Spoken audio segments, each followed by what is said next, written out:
Hello friends, कैसे हैं आप लोग। जैसा कि आप लोग जानते हैं कि आज हम लोग बात करने वाले हैं डेमोक्रेसी के, लोकतंत्र के विपक्ष में, मतलब उसके खिलाफ में दिए जाने वाले तर्क के ऊपर आज हम बात करेंगे।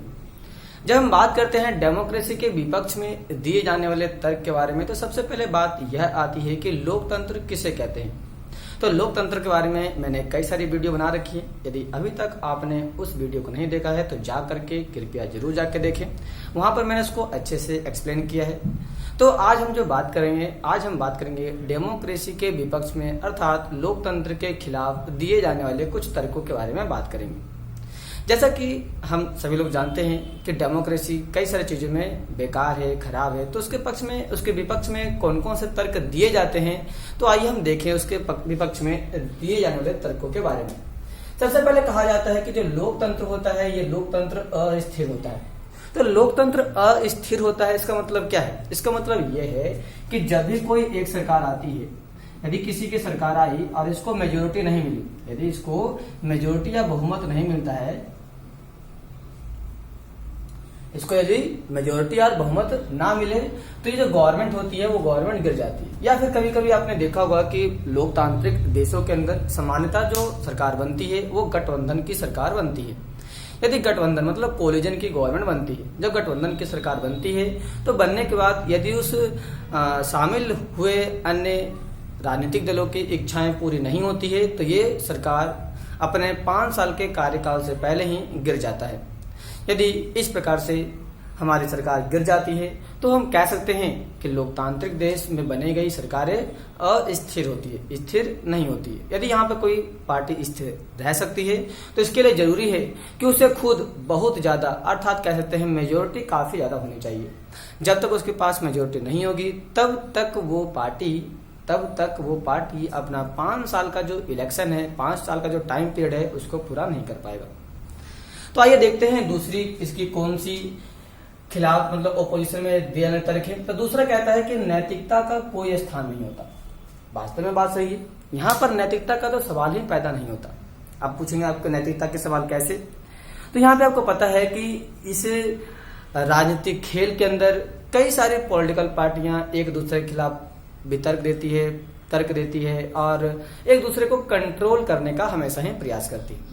जब इस प्रकार से एक पॉलिटिकल पार्टी दूसरे पॉलिटिकल पार्टी को कंट्रोल करेगी, उसको नियंत्रण करेगी और उसको लड़ाई झगड़े में शामिल करेगी, या फिर लड़ाई झगड़ा देखने को मिलता है हम इसके अंदर। जब एक पॉलिटिकल पार्टी समाज के अंदर लड़ाई झगड़े को पनपने में सहायता देगा, जिसको बढ़ाने में हेल्प करेगा, तो ऐसे करने से क्या पॉलिटिकल पार्टी, राजनीतिक दल हमारे लोकतंत्र की आत्मा को क्या बचा के रख पाएंगे? नहीं बचा के रख पाएंगे। इसका मतलब कह सकते हैं कि यहाँ पर जितने भी पार्टी या फिर सरकार बनती है या फिर जितने भी राजनीतिक दल है, ये आपस में एक दूसरे के साथ लड़ते रहते हैं, जिससे समाज में नैतिकता जो होती है वो खत्म हो जाती है। तो कह सकते हैं कि यहाँ पर नैतिकता का कोई स्थान नहीं होता। दूसरा कहता है क्या फैसलों में देरी। आपको पता ही है कि लोकतांत्रिक देशों के अंदर जब भी किसी मुद्दे पर फैसला लिया जाता है तो उस लिए गए फैसले में काफी ज्यादा देरी होती है। क्यों? क्योंकि लिए गए फैसले को पहले लोकसभा में फिर राज्यसभा में दोनों में पारित करवाना पड़ता है और उसके बाद राष्ट्रपति को साइन करना पड़ता है। लेकिन इसमें भी यदि किसी को कोई समस्या आ गई, जैसे कि राज्यसभा को पसंद नहीं आ रहा, राज्यसभा के कुछ सदस्यों को ठीक नहीं लग रहा, तो वो इसको दोबारा से लोकसभा में भेज देते हैं, या फिर राष्ट्रपति को लग रहा है कि नहीं ये गलत बात है तो फिर से इसको लोकसभा और राज्यसभा में दोबारा से भेज देते हैं, जिसके कारण इसमें जो निर्णय लिए जाते हैं उस निर्णय में लेने में काफी ज्यादा लॉन्ग टाइम लग जाता है। तो कह सकते हैं कि लोकतांत्रिक देश में जो डिसीजन होता है वो बहुत ही टाइम के बाद होता है, इसीलिए यह इसकी सबसे बुरी, कह सकते हैं सबसे खराब विशेषताओं में से एक है, इसलिए इसका हम यहाँ पर क्रिटिसाइज भी करते हैं। अगला पॉइंट आता है क्या? अगला पॉइंट आता है खराब फैसलों का निर्णय। जैसे कि आपको पता है कि क्या राजनीतिक दलों को पता है, आप लोगों को शायद पता होना चाहिए कि राजनीतिक दलों को यह नहीं पता रहता कि आपकी इच्छाएं क्या है। हमारी इच्छाएं, आपकी इच्छाएं, हमारी इच्छाएं, आपकी इच्छाएं क्या है, ये केवल और केवल हम ही को पता है, पॉलिटिकल पार्टी को पता नहीं है। तो पॉलिटिकल पार्टी को जब पता नहीं है तो फिर वो हमारे लिए बेहतर निर्णय या फिर बेहतर नियम कानून कैसे बना सकती है? पॉसिबल ही नहीं कि वो बना सके। इसका मतलब ये हुआ कि जितने भी पॉलिटिकल पार्टी रूल और रेगुलेशन बनाते हैं वह एक अनुमान के आधार पर बनाते हैं।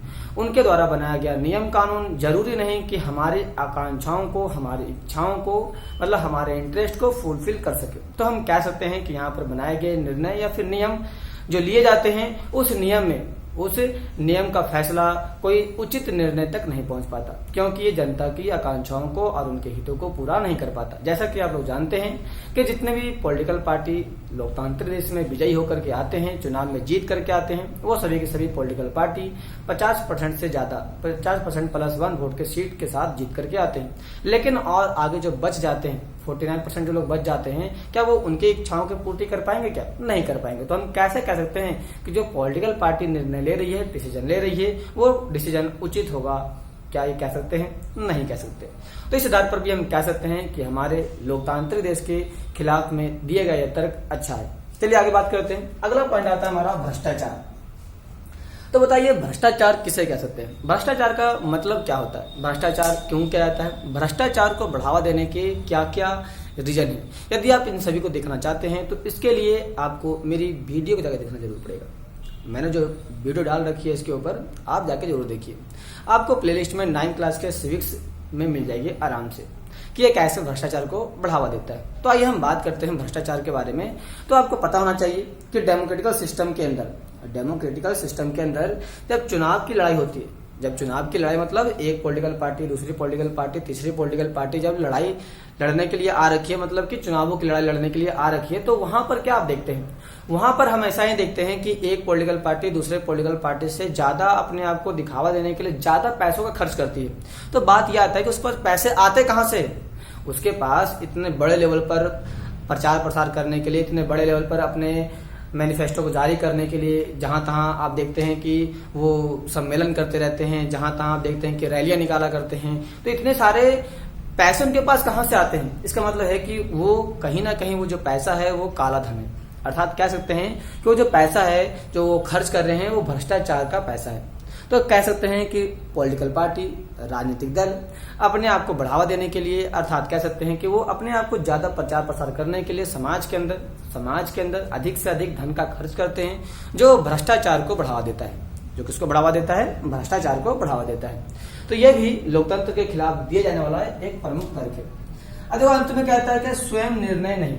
आपको पता होना चाहिए कि क्या हम लोगों को ये जरूर पता है कि हमारी क्या जरूरतें हैं, हमें कौन सा डिसीजन लेना चाहिए? नहीं। क्या जितने भी लोकतांत्रिक देश है, सभी के सभी लोकतांत्रिक देशों में व्यक्तियों को अपने इच्छाओं की पूर्ति के बारे में पता नहीं होता। जैसे कि आपको पता होना चाहिए कि क्या हमारी जो इच्छाएं हैं, यदि हम उसको परचेज करते हैं तो हमारी इच्छाएं तो पूर्ति हो जाएगी, लेकिन क्या हमारे सोसाइटी की इच्छाएं पूरी हो जाएगी? नहीं हो पाएगी। इसीलिए जरूरी है कि हम जो भी डिसीजन लेते हैं वो डिसीजन स्वयं सामूहिक रूप से एक व्यक्ति को लेना नहीं चाहिए।